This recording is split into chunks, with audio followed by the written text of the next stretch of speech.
Bom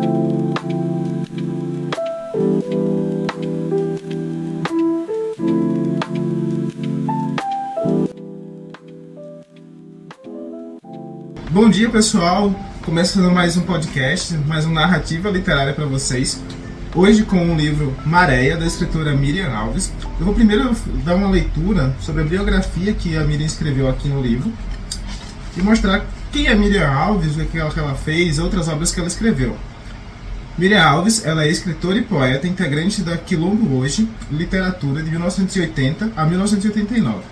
Ela também é escritora, visitante da Universidade do Novo México, na Escola de Português de Middlesbrough College, nos Estados Unidos da América. Ela ministrou cursos de literatura e cultura afro-brasileira. Ela também tem alguns poemas e contos publicados em Cadernos Negros a partir do volume 5, de 1982, até o volume 40, de 2017. Ela é autora dos livros Monumentos de Busca, poema de 1983, Estrela nos Dedos, poema de 1985, Terra Mara, peça teatral de 1988, em coautoria com Arnaldo Xavier e Luiz Scuti. Brasileiro Autorrevelado, Reflexões de 2010, Mulher Matriz, prosa de 2011, Bará na Trilha do Vento, um romance de 2015. Ela é co-organizadora de duas antologias bilíngues, português e inglês, Finally Us Contemporary Black Brazilian Women's Writer, 1995, e Women's Writer Afro-Brazilian Women's Short Fictions, de 2005. Então, para começar esse nosso podcast, nós trouxemos alguns convidados aqui, como vocês sempre sabem. A gente traz alguns convidados para nós conversarmos um pouquinho a respeito dessa obra literária de Miriam Alves, hoje, que foi escolhida por vocês. Então, para começar esse debate, nós vamos apresentar nossos convidados, que é Eva Laiane, Oi. Rafael Duarte, Olá. Elias Leal, Hélida Almeida Oi. e Tarcísio Max. Olá, pessoal. Nesse podcast, a gente vai falar um pouquinho a respeito desse livro Maréia, praticamente numa roda de conversa, onde a gente também vai dialogar um pouco com textos teóricos a respeito dos assuntos que é tratado dentro desse livro. Então, para começar, eu queria falar um pouquinho aqui com meus amigos a respeito desse livro e como é que foram as impressões dele a respeito do livro, o que eles acharam do livro, como é que foi a narrativa, os personagens. E aí, o que vocês acharam? Maré é uma obra... ainda vai falar? Pode falar, Max. Tá. Maré é uma obra em que a autora Miriam Alves ela aborda de forma muito rica, né, a questão da ancestralidade, espiritualidade, e por meio da narrativa de algumas figuras que se destacam no livro, né, acho que os demais companheiros vão de concordar e falar sobre isso também, ela trabalha a questão identitária de uma forma muito rica e positiva, né? Eu gostei muito do livro, indico, é uma leitura necessária. Inclusive, né, quando ela vai descrever as mulheres negras, né, são mulheres que têm uma perspectiva muito poderosa, né? Não é algo simplesmente jogado ao acaso, né? A Miriam, ela faz uma construção muito bem feita das personagens, né? Inclusive da Doroteia, que é ela que vai ser esse arco, né? Inclusive da ancestralidade, né? Entre Maréia, né? A família também, ela, Marcílio. Muito interessante. Eu consigo ver o livro como uma carta-denúncia, né? Porque a gente tem uma percepção de como foi construída toda a história do povo negro dentro do Brasil e como o racismo ele também foi construído dentro do Brasil, mas ele foi trazido, né, para cá. Isso é muito importante que a gente mencione porque não é algo que se construiu aqui, né? É algo que veio, né? Algo europeizado. Isso. Nós conseguimos também ver a questão da riqueza de detalhes da pesquisa da Miriam, né? Porque, como a Eva falou, a Doroteia, que é a avó de Maréia, nos capítulos que são do ponto de vista dela, a gente consegue ver a riqueza do Yorubá, que Isso. a Miriam ela traz, e o cuidado que ela deixou, o glossário no final, para a gente conseguir entender o que está se passando ali com a avó de Maréia. Inclusive, ela até fala em algumas entrevistas dela, né, que ela passou 2 anos para produzir esse livro, né? Ou seja, ela teve um cuidado, realmente, na hora da produção escrita, né? Em ter esses detalhes, né? Acho bem interessante. Detalhar toda essa ancestralidade, a memória, né? Entre ela e a questão dos personagens, né? Entrelaçamento, vamos dizer assim. Isso é muito interessante do livro. Sim. Pô, verdade. Aí também, assim, eu percebi que nos primeiros capítulos do livro, né, ela vai dar essa contraposição entre as duas famílias principais da obra, né? Entre a Menezes de Albuquerque e a família da Maréia, né? Então é interessante e a gente vê essa contraposição e de que forma ela é contraposta, né? Vocês conseguiram perceber essas diferenças socioculturais, socioeconômicas das duas famílias? Sim. E é muito gritante, né? A partir do momento quando é detalhado, né, sobre a família de Alfredo, né? A gente vê, é uma família elitizada, né? Uma família que construiu o poder a partir da violência, né? E principalmente da escravidão, do colonialismo, né? Digamos assim. Porque já no livro ele mostra, né, esses detalhes, né? Inclusive na carta, quando o Alfredo ele vai descobrir o porquê, né, da família ter essa, digamos, maldição, né? Tem lá todo o detalhamento, uma carta extremamente forte, digamos assim, né, do que aconteceu, né?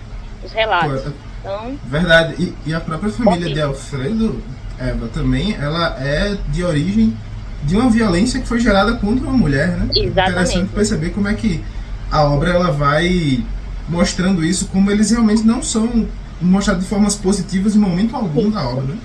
E eu acho que isso é muito importante, porque a Miriam, ela vai colocar, né, esse relato de forma jogando na cara mesmo. Ela não vai maquiar aquilo, né? Ela vai colocar a fundo mesmo o que acontece, né, os relatos. E a construção da família Menezes, ela dialoga muito bem com o texto teórico de Lourenço, né? De Lourenço Cardoso, quando ele vai falar sobre branquitude crítica e a crítica. E a gente, por exemplo, vê na construção da família que é total branquitude e a crítica, né?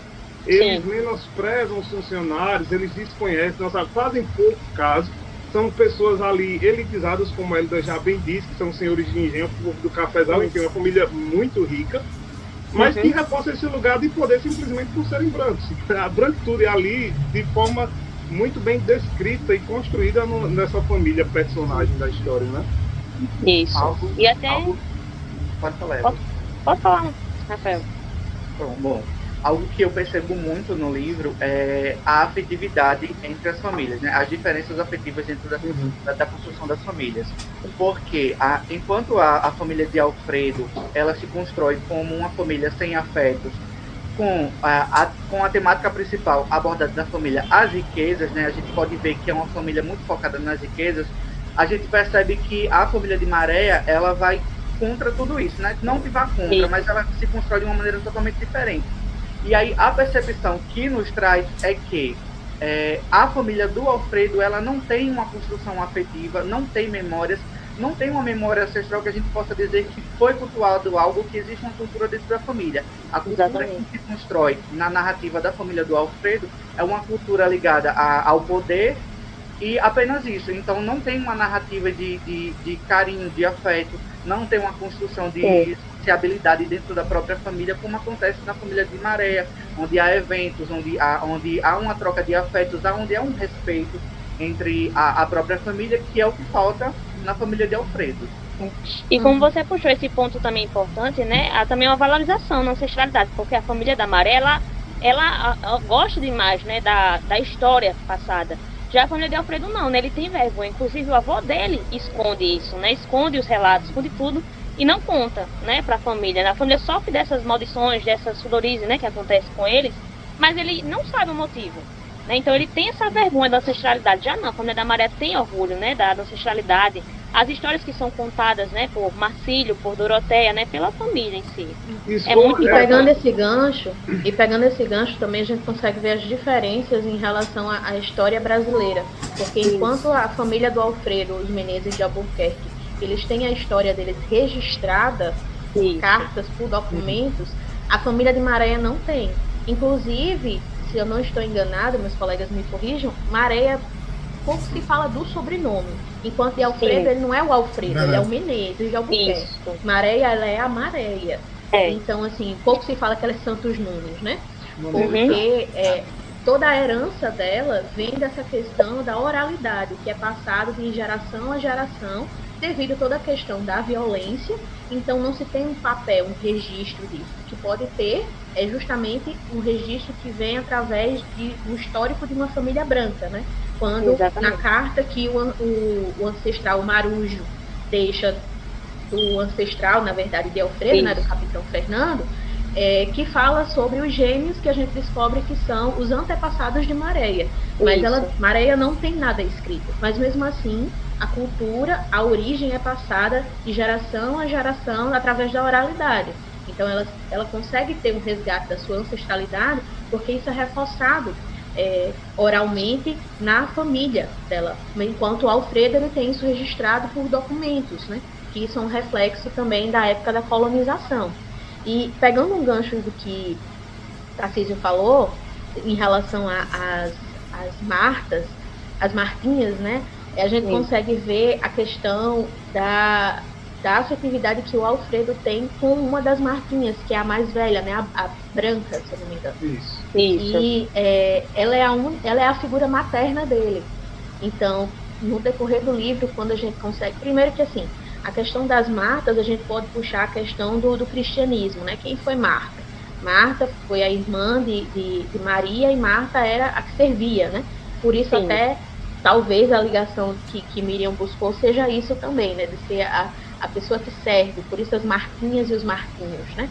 E também como essa figura, ela se tornou a figura materna do Alfredo. Então ele não teve amor maternal de nenhum tipo, e a pessoa que ele realmente ficou enlutado quando faleceu não foi a mãe, foi a empregada, porque era ela que tomava conta dele, ela que demonstrava esse afeto materno a ele. Então, assim, é uma família extremamente poderosa, é uma família que tem muito dinheiro, mas é uma família que, ao contrário da família de Maréia, a gente não consegue ver nenhum tipo de afeição entre eles, né? Nenhuma relação familiar mesmo, né? De afetividade. Que é algo que acontece... Pode falar, Elis, fica à vontade. Então, para vocês. E no início tem um pouco dessa interação, dele tentar demonstrar as emoções, mas o pessoal sempre reprime, explicitando o sobrenome dele, a força daquele nome, daquele sobrenome, né, dos meninos de Albuquerque. Para honrar, enfim, para que essas emoções não tomassem conta dele, e aí ele vai aprendendo a isso. Ao longo do texto, ele vai aprendendo a não transmitir esse sentimento. Ô Felipe, rapidinho, terminou, Elias, desculpa. Fica à vontade. Vamos lá, tá boa a discussão. Tanto Hélida quanto Elias falou, a gente consegue ver quanto a branquitude é uma desgraça, porque o Dom Alfonso, ele não era uma figura de opressão apenas para os empregados, mas para a sua própria família, né? Sim. Tanto é que o seu neto não conseguia demonstrar afeto porque ele era uma figura meio que mítica ali, do poderoso Dom Alfonso. Exato. E aí, quando Hélida ela vai citar as Martinhas, por exemplo, a gente pode também relacionar com o que diz Grada Quilombo, quando vai falar de outra idade, né? Porque os empregados, as empregadas, eles não tinham rosto, não tinham nome, e isso fica muito forte na cena em que Guilhermina, ela parte para bater em Branca, na empregada, né? Com todo o histórico, enfim, e aí ela batendo, até que Branca começa a dizer, eu sou branca, tipo, não é uma Martinha, né? Uma pessoa com nome, identidade e sua história. Isso é interessantíssimo, a gente poder refletir também, né? Sim, verdade. E a obra traz muito... Eu ia pegar o gancho que a Hélida estava falando, que mostrando como hoje em dia também é dessa forma, como algumas famílias brancas ricas perdem essa identidade que elas têm, né? Na questão da família mesmo. Por exemplo, a gente vê muitos exemplos de empregadas que conseguem ter mais afeição dos filhos dessas pessoas do que eles mesmos, né? Do que os próprios pais, por exemplo. É muito interessante a Miriam trazer também esse tema tão atual assim, pegando esses aspectos históricos e trazendo também para a atualidade, né? Sim. E falando sobre isso, a gente vai ter esse aspecto histórico do Brasil colonial dentro da história, né? Ele é explorado dentro da obra.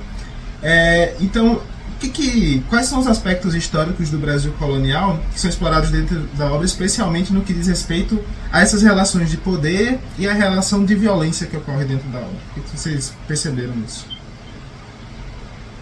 Eu posso ver que dentro do histórico do Brasil colonial, a Miriam ela vai trazer muito a questão da escravização, né? É muito importante a gente colocar esse termo como escravização, porque os negros eles não nasceram escravizados.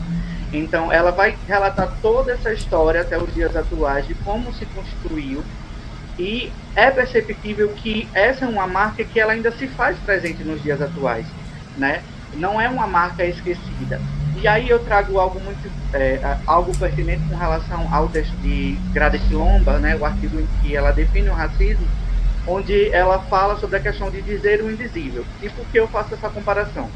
Porque a Grada Quilomba ela vai falar sobre esse contexto do dizer o indizível no sentido de que quando se trata da questão de abordar as temáticas sobre a história dos negros, né, as pessoas brancas elas tendem a tratar isso como se fosse algo de vitimização, né? Então é algo que ainda está presente nos dias atuais, mas que ainda é invisibilizado. Nós ainda temos essa invisibilização, ou seja, nós ainda temos essas marcas, né? Que nós tentamos falar sobre essas temáticas nos dias de hoje, mas ainda assim as pessoas elas tratam de forma desrespeitosa, né? Como se não fosse algo relevante, porque nós estamos em uma sociedade supostamente evoluída, né?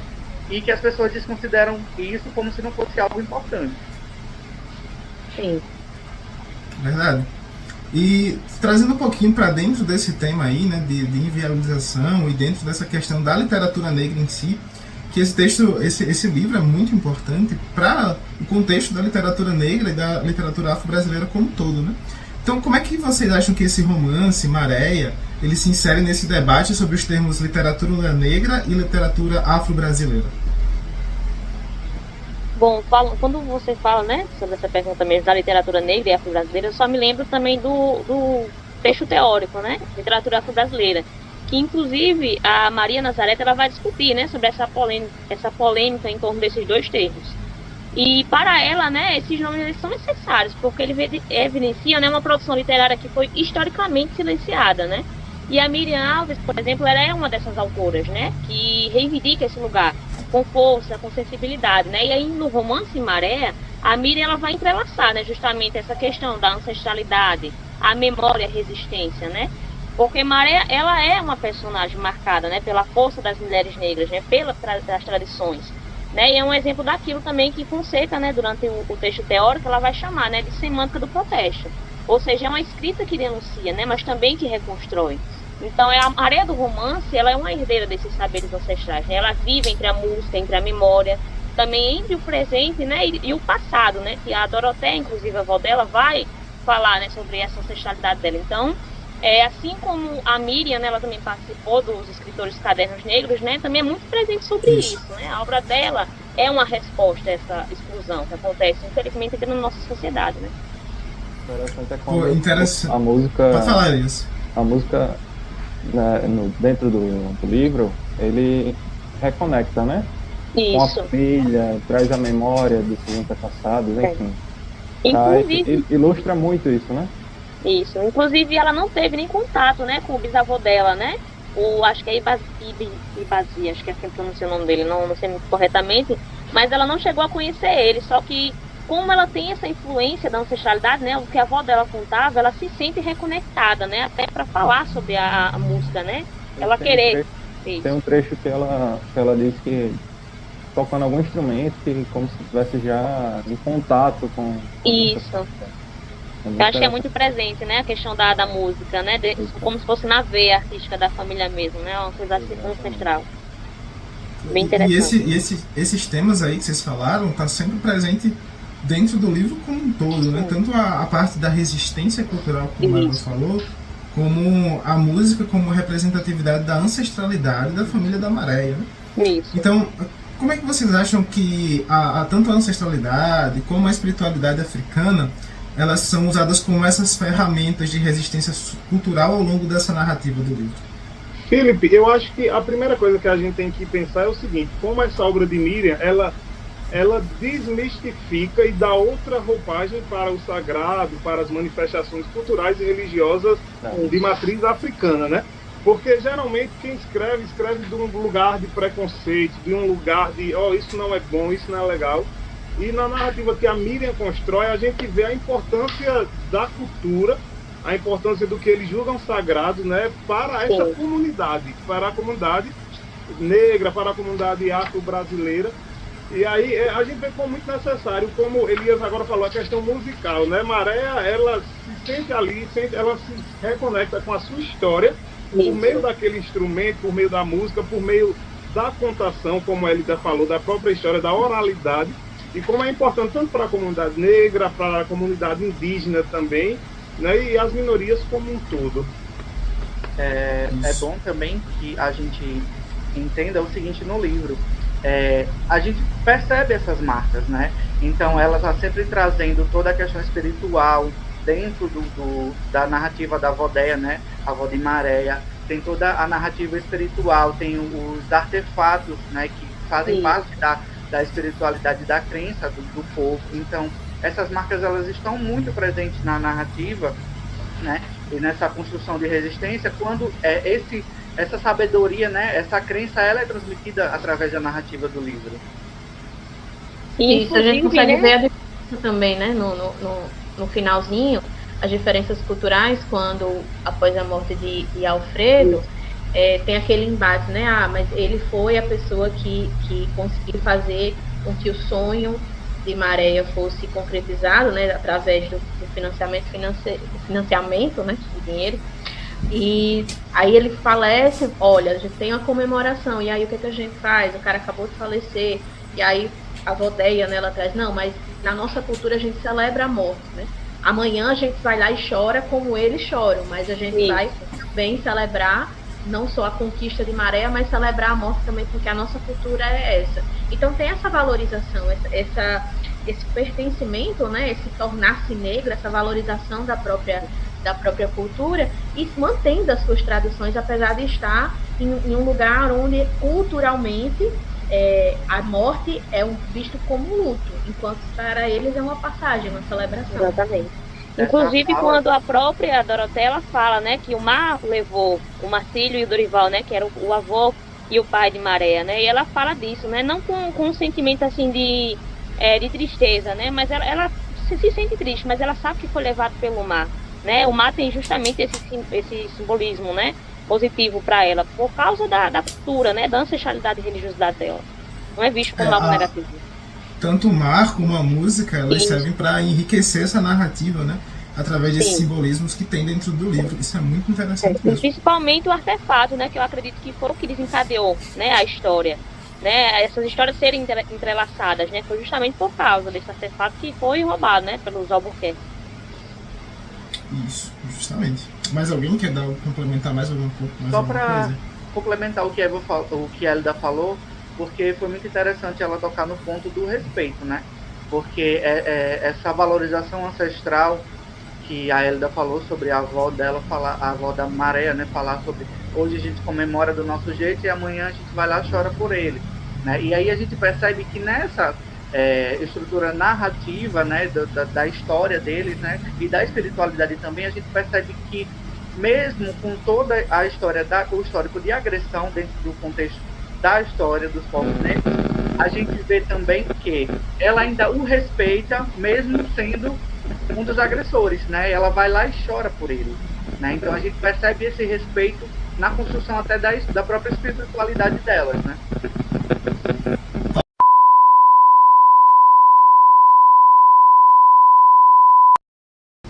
Pronto, pessoal, voltamos.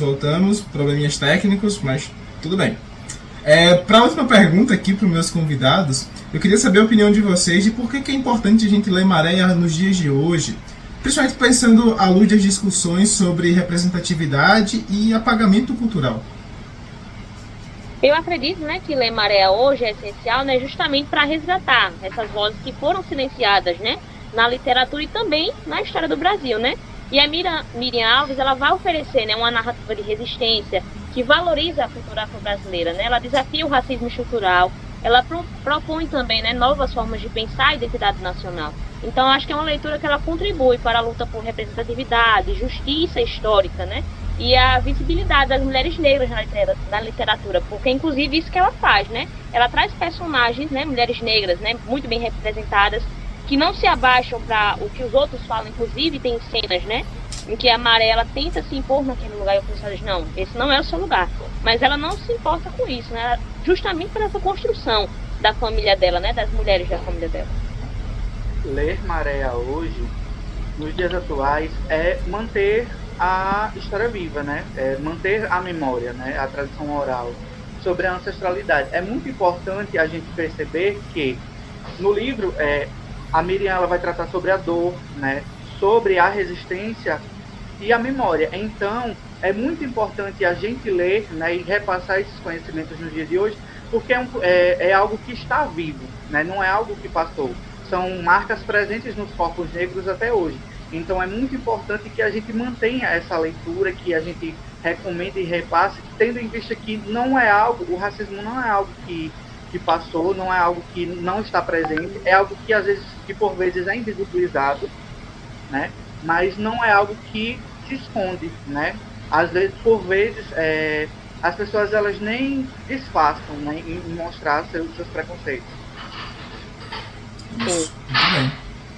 Mas alguém quer dar algumas pinceladas aí nessa última pergunta? A leitura de Maréia se torna indispensável para que nós possamos expandir mesmo nossa mente e vermos que, por exemplo, o começo do livro parece que remete a um século passado.